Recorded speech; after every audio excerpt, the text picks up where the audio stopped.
say? Do I introduce you? How you doing? I don't know whether you give a fuck about this. If you do, great. If you don't, no problem. Switch off now. No doubt the keyboard warriors are watching it with the standard contempt. But we're going to try and give as honest a breakdown as possible of what Charlie was about, why it became what it became, how it became what it became afterwards, what it's about and why, what it's not about and why, where its strengths and weaknesses are and were. And genuinely all we can do, I'm not going to try and bullshit or obfuscate or anything, we're just going to tell it like it is. If that interests you, great. If it doesn't, switch the fuck off now. Thanks. Okay. Let's talk about the original idea for Charlie and where it came from and what inspired it. Cool. Well, I'm a bit of a fucking asshole at the best of times. So I used to be homeless, and I used to watch people pass by in the streets, and I used to think, I wish they would stop for 2 seconds just to have some sense of awareness beyond the fear of their suitcase or their suit or their fucking job or their car or their expense account. And I saw firsthand the astonishing separation between those who have and those who don't. But then I saw the other side of it, where I remember sitting outside a bank with a hobo one night, or one day. It was about 5:30 in the afternoon, and we had a few drinks, and I was about 17 years of age, and he was a beautiful man. He used to live with a whole bunch of hobos, stayed with him for a while, but he says to me, we were sitting there, and he says to me, look at all these people passing by. He says, they look at me with sympathy. They look at me with sometimes shame. And he says, what they don't seem to understand is that in their lives they've experienced nothing. But in mine, despite the pain, I've experienced passion they will never know. And that blew my fucking mind. It blew me away. It was incredible. And I agreed with him. So the idea of separation became something that I was fascinated by, and the idea of perception versus reality became something I was fascinated by. And one of the things that amazed me was the idea of what it is to be in a position of power where you feel weak, what it is to be in a position of power where you're a coward, what it is to be in a position of apparent heroism or apparent social elevation when you are the worst, most mealy-mouthed, mediocre person imaginable. And there were two things that happened. It seemed back to back, but it was probably a huge time frame in the difference. But there was a killing in Dublin. I was outside the Annabelle nightclub. And I won't say the kid's name. I know all the facts and all the background to it, but I don't want to feel like I'm exploiting it or seem like I'm exploiting it. And I remember seeing interviews with his mother and everything. They were incredible people. But the bottom line is, the guys who kicked him to death, their daddies were connected, socially connected. And because their daddies were socially connected, these guys got away scot-free, apart from one whose daddy wasn't really connected as much as he should be. And I know his name as well, and there's no point in saying it, but I remember being on the queue in Cineworld to go and see a movie. One morning, I used to go to the cinema all the time in the morning. And I remember standing in the queue, and a guy turned around, and he looked at me with fear in his eyes. And I remember thinking it was strange, because we were in a cinema, and there was no reason for him to have fear in his eyes at 10:20 in the morning. And then I realised it was this kid.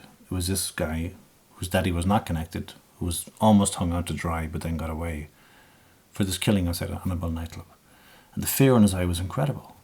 And I think it was because when I looked at him, I thought I knew him because he looked at me like he thought he knew me.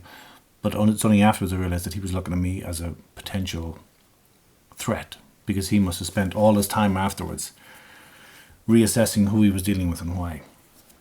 Then the second thing was there was a librarian, a rural librarian, who had the living shit kicked out of him on Grafton Street, which is the main moneyed area in Dublin. And the two guys who did it were two tennis players from Sutton or some such area. And these guys' daddies were connected again. And they beat him for the same reasons that the other guy was beaten to death. Anyway, the bottom line is, I'm rambling away here, but the bottom line is that I felt that there was, not that I felt, there was very evidently a multi-tiered system in Ireland, not even a two-tiered system. And that system was constructed to protect those at the top. And I was fascinated by the cowardice of those in power. Not by their strength, or not by their arrogance, or not by their sense of entitlement, because all that was evident. But I was amazed by their cowardice. And I wanted to write a character that was such a blatant coward, such a degenerate, low-life coward, but who did everything in his power to appear to be a man. And that's where Charlie was born from. He was born from a generation of disenfranchised in their eyes, disenfranchised in terms of masculinity, in terms of the ability to fight for who they are as a man. So these guys would go to the gym and work out. These guys would drop Viagra and snort coke and have sex with some stranger and feel like a man, but not man enough, so they go and fight with somebody.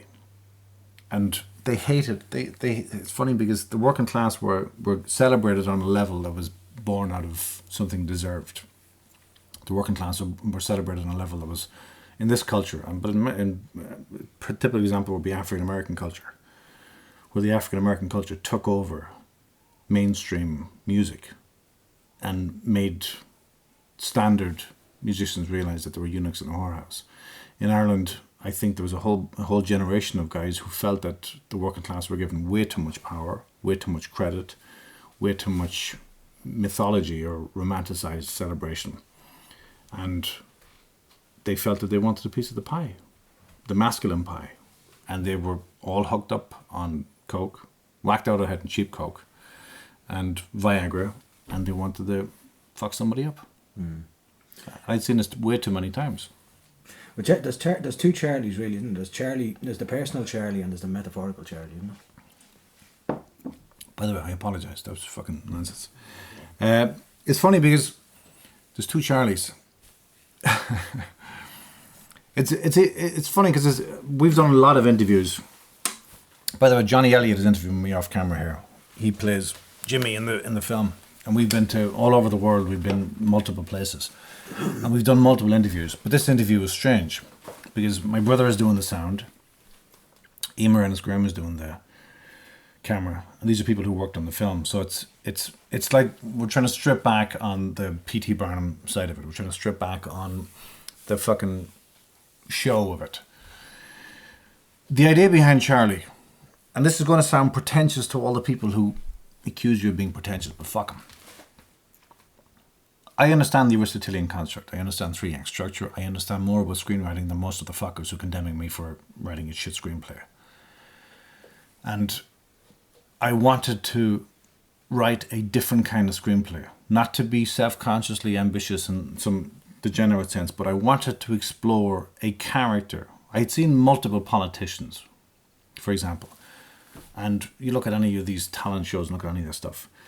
These guys know the narrative. They know exactly how the narrative is supposed to unfold. They know exactly how to manipulate, how to capitulate when necessary, how to obfuscate, and every other fucking gate you can think of. These guys know exactly what to go through, what not to go through, when to pull back, they're brilliant actors. They're brilliant liars. And I wanted to write a narrative that was meticulously structured. Aristotelian 3-act structure, all that stuff. But have a central character who deliberately ignores the narrative necessities. So, for example, in Charlie Casanova, he knocks down a working class girl in a hit and run. The inevitability is that the cops are going to pursue him and we're going to have a detective kind of scenario. I wanted to dispense with that immediately by having one police scene. Again, where my brother played the cop. But one police scene that demonstrates not just Charlie's power, because Charlie is terrified. The only single emotion that Charlie has is real is fear. Everything else he fakes. Everything else he fakes. He fakes using Viagra or he fakes using whatever. But the one thing that he fears most is being in a position of exposure. And we had this scene where he meets the cops. And the cops pull him in because they have irrefutable evidence that he is a con man who was burnt out his own car. But very quickly he discovers and realizes that they have no power. So the whole point of the scene is that the police don't do their basic job. The police are basically incompetent fucks in this country.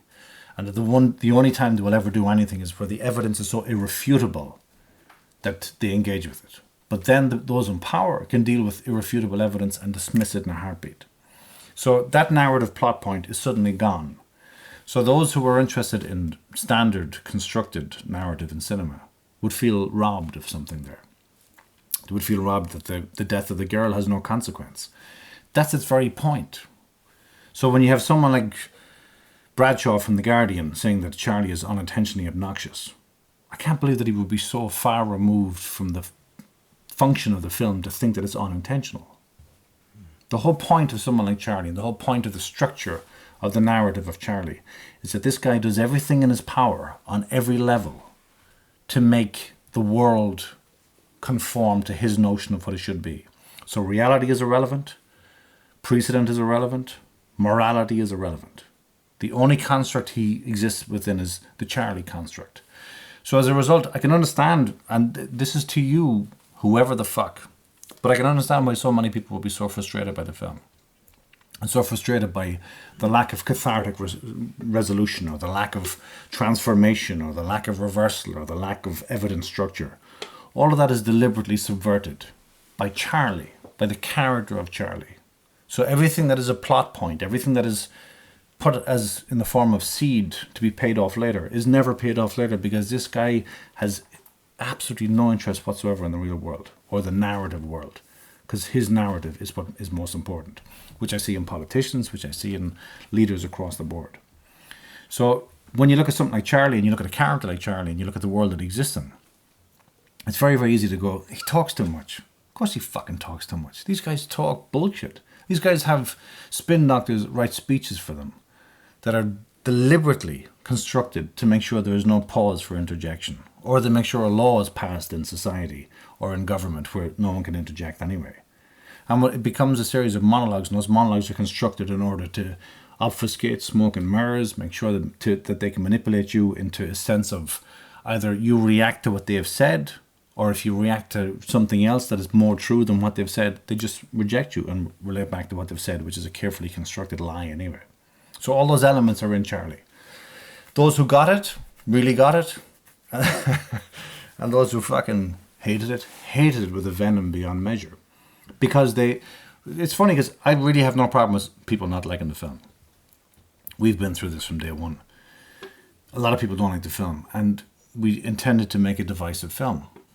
And the cards, explain the cards. The everything's the chance, but it's not. But it's. Well, the cards are another. It's funny because there's two levels of the cards. The idea of the free market, the idea we discussed this before, but the idea of the free market, or the idea of these guys giving everything up to chance. But that's also a fallacy. The cards are like everything else in Charlie.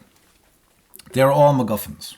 And again, for your audience, a MacGuffin is the idea where you present something as if it has meaning, or as if it has narrative context that's going to pay off later, and in reality it's just a scam. It's a con. It's a con by the filmmaker. And everybody relates back to Alfred Hitchcock for the MacGuffins. But the idea of a MacGuffin, everything in Charlie is a MacGuffin. Everything is constructed to lead you into thinking that you know what's happening. And then this character, the central character who defies, and again, I don't give a fuck if you accuse me of being a pretentious prick, but Charlie defies the parameters of narrative. He defies the parameters of cinema. He defies the parameters of what a story should be. That's how he's constructed as a character. And maybe that's theatrical. But for me, it's always been a cinematic form, where you're sitting in a theater and you go, I don't quite know what's happening. And then you go from I don't quite know what's happening in a delicious sense, because the filmmaker is tickling your genitals a little bit, to going, I don't know what the fuck is happening. But you get angry because you think the filmmaker has lost control. It's not. It's where the character is fucking with you.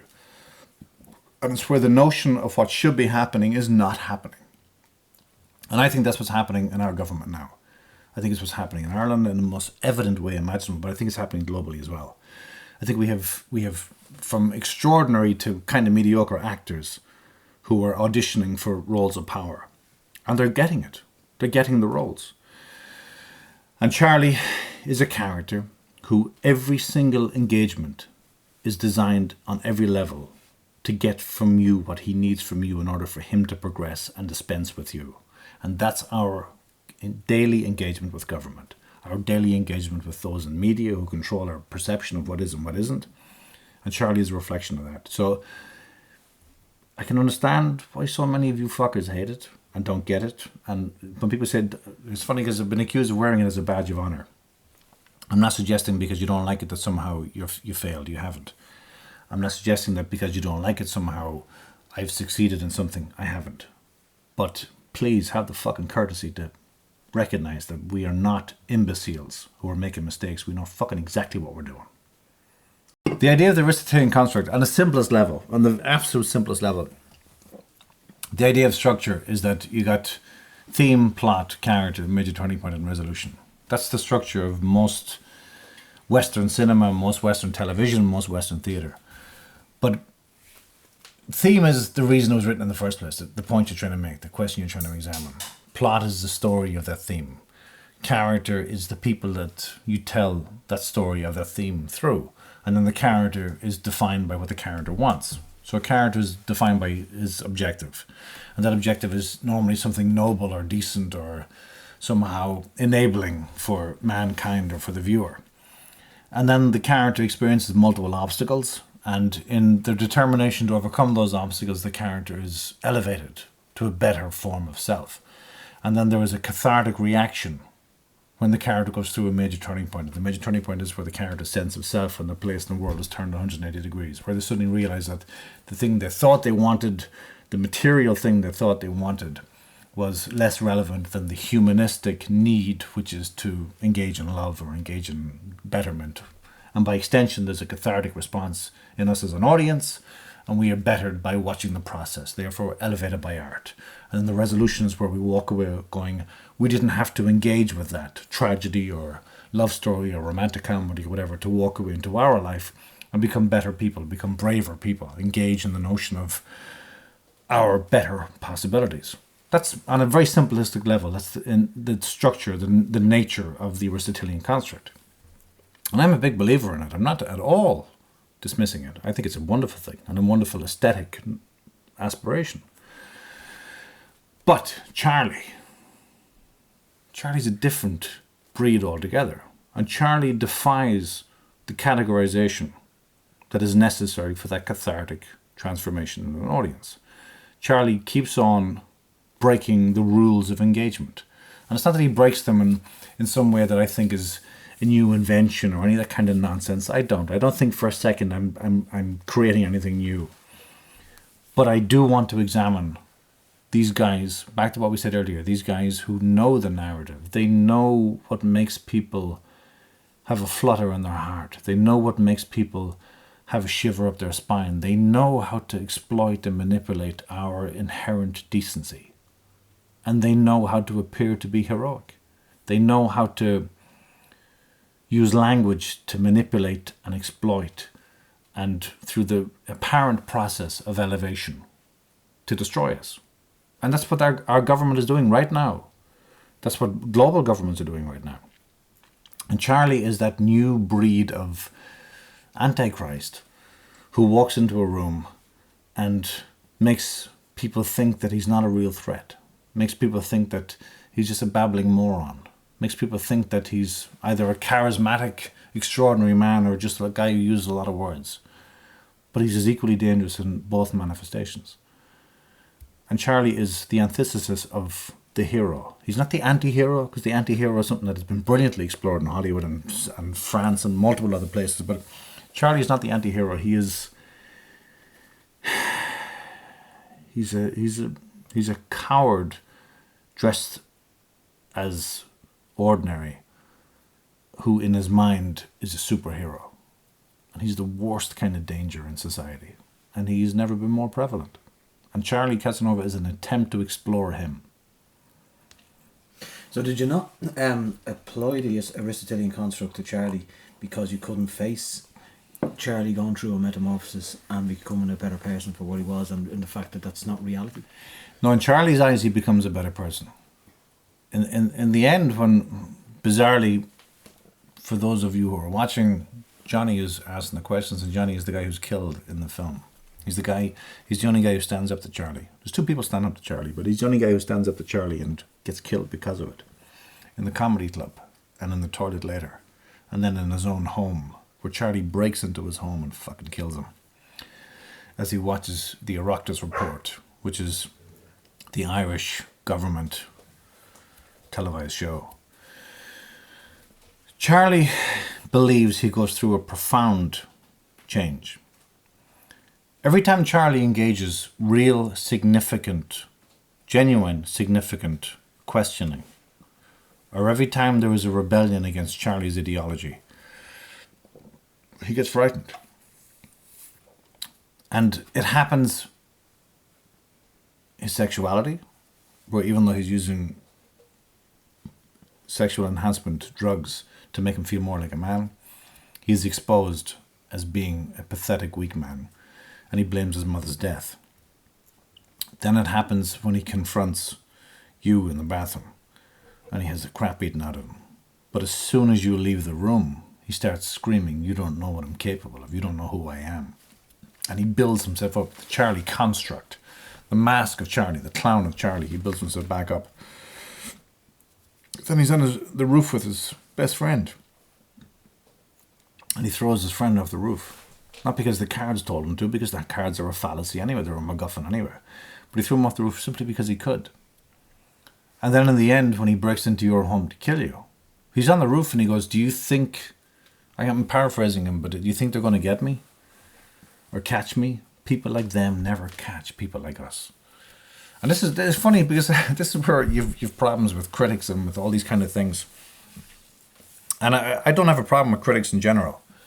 I think critics have a great function in cinema. But let's be realistic. At best, even at best, and I love some critics. Anthony Lane is one of the greatest writers I've ever encountered. Pauline Kael the same. And I've probably read more of film criticism than many of these critics who are criticizing the film. But what I despise in this context is somebody who doesn't have the courage to recognize that their vision of cinema is only a very limited perspective. And that if you deviate a millimeter away from their vision of what cinema should be, somehow you are the one who's wrong. And that's sad to see. Because if you look at Charlie as a character and you look at Charlie as a film, it tries to go beyond the notion of dramatic structure. It tries to go beyond the notion of the Aristotelian construct, everything we talked about. But when Charlie kills this person at the end, it was actually Damien O'Donnell. Damien O'Donnell, the great, brilliant director, Damien O'Donnell. He came to the reading, the original first reading we had, and he says, "It's extraordinary, but Charlie needs to get away with it in the end." And this was a reading that a lot of people hated. A lot of people despised the script and everything. And Damien was an extraordinary support. But he says he needs to get away with it in the end. And he was right. And it's the idea that in our safe universe, bad guys are punished and good guys succeed. Whereas in our reality, good guys are punished and bad guys succeed. That's what Charlie's about on the simplest level. Was that script commissioned? No. No. So it was just a labour of love? A labour of hate.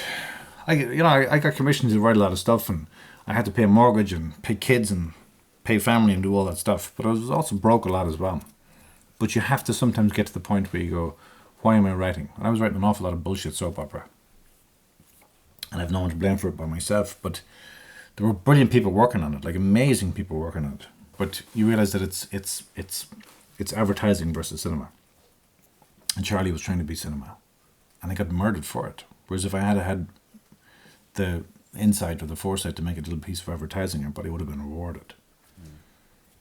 What was the initial reaction when you start showing the script around? Well, they hated it.